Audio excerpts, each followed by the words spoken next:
इन्नल्लाह ला यस्तही अन यضرब मसलन मा बऊदतन फमा फौक़हा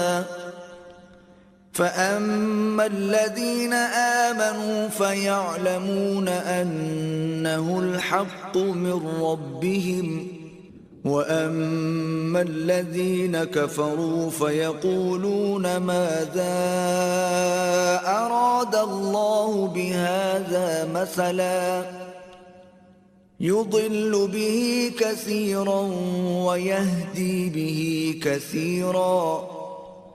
वमा युदिल्लु बिही इल्लल फासिकीन।